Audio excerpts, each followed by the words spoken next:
Hi, this is Randall again from the Pool Builder Geek Customer Success team. And this video, we're going to go through phase two of our setup process.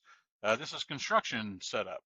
So we're going to go through all the steps covered in the quick setup guide in phase two. So the first thing, we're going to go down to the project types is where we're at actually already. So this will be basically whatever type of projects that your organization does. And so, because when we start adding jobs, this will be an option for you to select what the project is, like if it's a new pool construction, remodel, etc. So I'm just going to click add here. So I'm just going to add a couple.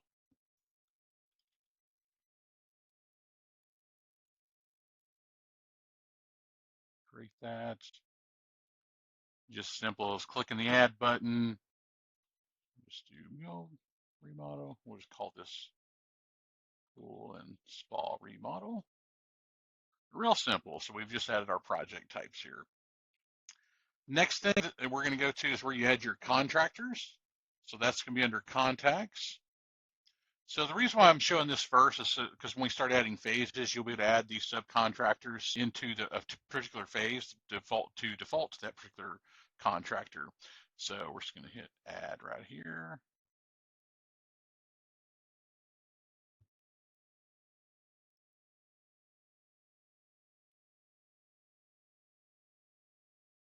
And you don't have to put in all the street address and everything you can.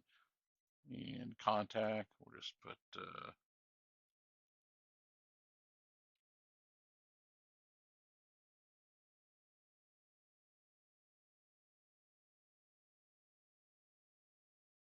and you do have the ability to give your contractors access. You don't have to share this with them, but you can set them up.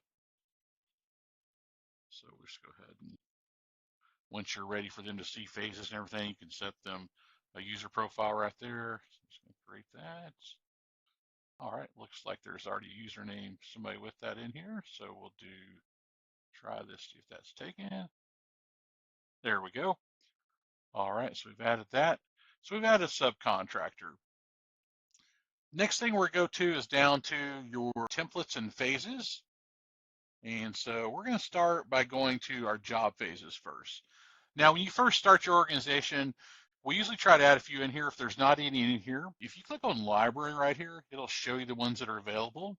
And so you can copy these over to yours. And so if a lot of these you're already using, you can copy these over. So if I wanted like, copy electrical, copy excavation, gunite, whatever you need here. If you did need to add your own phase, you can certainly do that. Just come right up here, click add.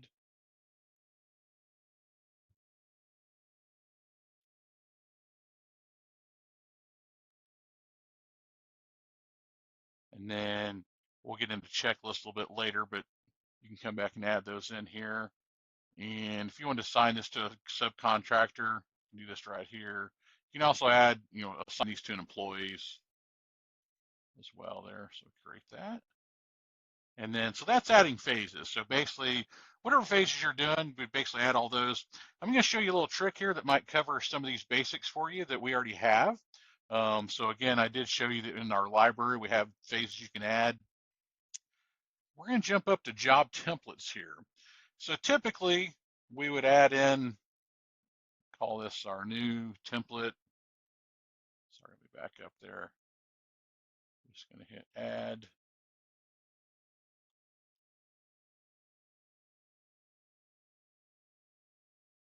And then create a template here. And then you could add in here. Now, obviously, we need more phases probably to fill this out, but just for example, I'm just going to add all these all in here that I have. Let's do.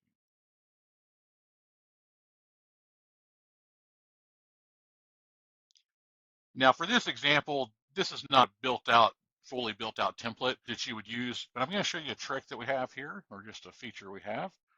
If you'll come over here to the library, we do have a built-in template. This may not be exactly what you need, but if you copy this to yours, it'll create this for you. So come back over. And so you've got a built-in template ready to go for you, like as soon as you set this up here. So you can come in, edit these phases, select how many days it's going to take. If you want to put a specific person or whatever that this defaults to, so if I wanted to assign this to somebody in my organization, that they do this, set that right there. For scheduling purposes, if you wanted to set up phase dependencies where it would cascade the schedule dates, that's what the parent area is. So if I said, hey, before I'm going to order the pool equipment, I need to make sure the permitting's done.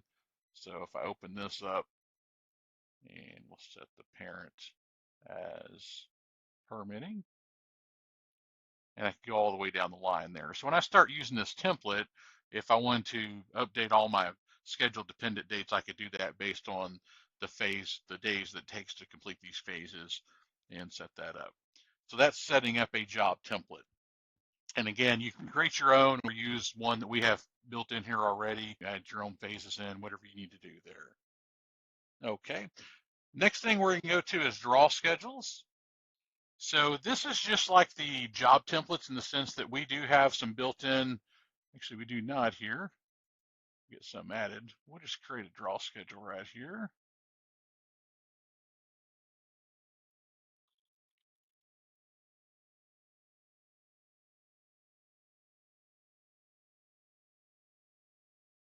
And we do support custom formulas, like if you do like 500 flat down, percentages in the middle. For this example, I'm just going to do straight percentages. I'm just going to call this down payment. And we'll say it's 25%. And we can choose when it's due.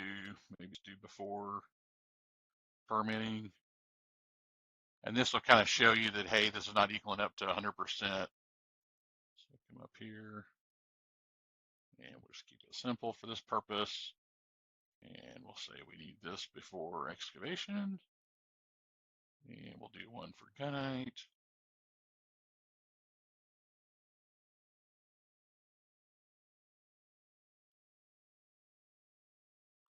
You call this draw payment, whichever you want to do there. And we'll say it's due before gunite.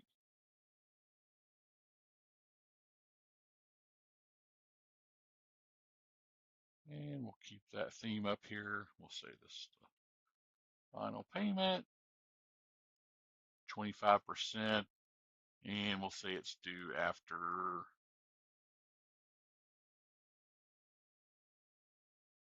the pool equipment's delivered. And we've created a draw schedule.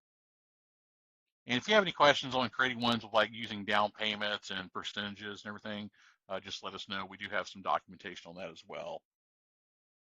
Okay, so that's our draw schedules. So next we're gonna do a checklist. So this could be like a pre-dig checklist that we're gonna add to our job template, and I'll show you how to go up and do that.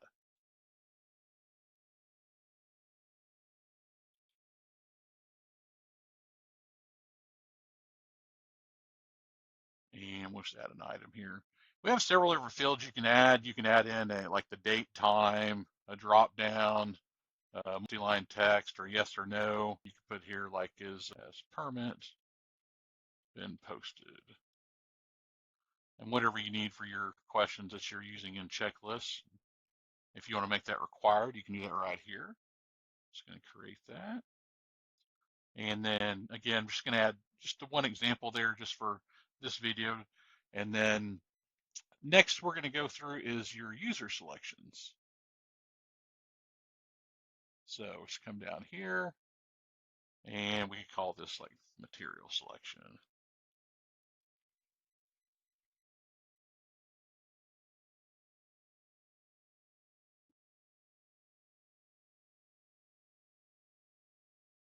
And this could be like tile choice. And we will do like a drop down here.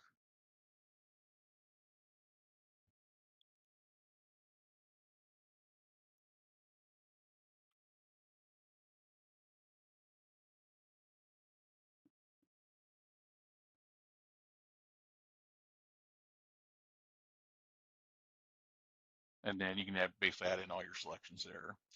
And so, and before we close this phase out or this setup, I'm just going to go back up to, I mentioned adding checklists.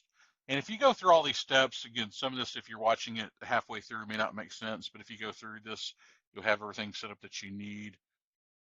I'm going to go put my checklist that I created a couple of steps ago. So if I said, hey, I want this checklist to be right here.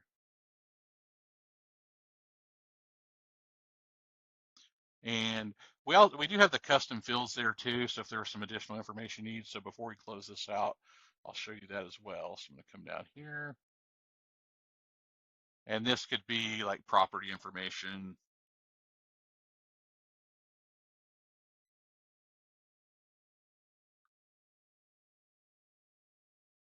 Could be like